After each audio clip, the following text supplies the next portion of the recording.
Saya ini baru pulang dari Manado tadi malam, pelayanan di Bitung, kita KKR di sana, puji Tuhan 1.000 orang lebih datang dari berbagai gereja. Kita berdoa bersama buat bangsa, buat kota Manado dan lain sebagainya. Besoknya saya dibawa jalan-jalan ke Bunaken, saudara. Datang ke beberapa pulau, sampai di sana, ya begitu pulang udah di kapal, anak saya bilang, "Mam, topiku ketinggalan." Ya dia baru beli topi, bagi dia itu topi mahal 500.000.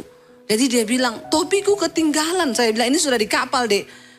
Gimana yang ngambilnya? Kamu turun lompat berenang ambil topi. Sudah ketinggalan ya sudah. Tapi kan itu mahal. Gini nak ya, kamu anggaplah mungkin di pulau itu ada nelayan yang berdoa. Tuhan, aku tuh pengen topi. Tapi aku gak bisa beli karena nelayan panas. Lalu topimu diizinkan Tuhan ketinggalan. Waktu nelayan itu nemu dia bilang, haleluya, Tuhan menjawab doaku. Amin. Iya enggak?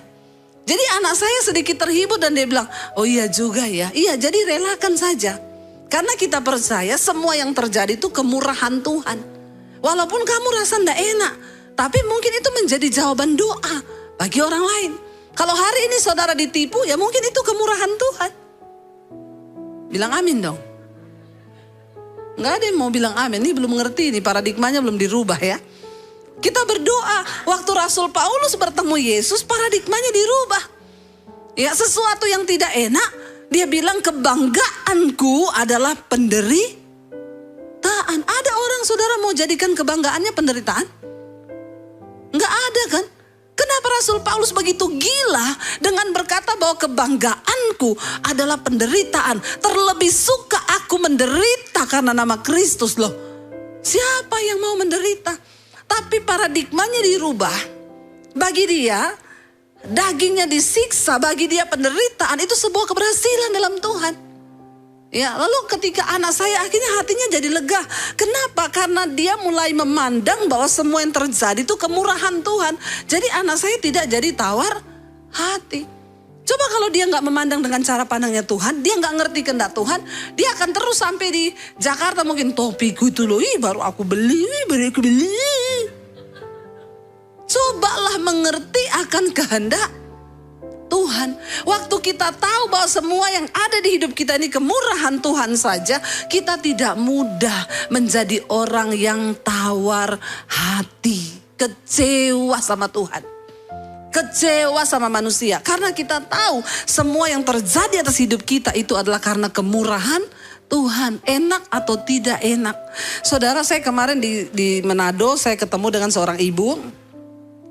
Lalu dia cerita sama saya, Bu Debbie, ya benar kita share, kita saling ngobrol tentang kebaikan Tuhan. Dia bilang, benar Bu, saya tuh hari ini ada tuh semua karena kemurahan Tuhan. Jadi Bu, saya ini dari kecil dulu cita-cita saya mau jadi mafia perempuan di Indonesia.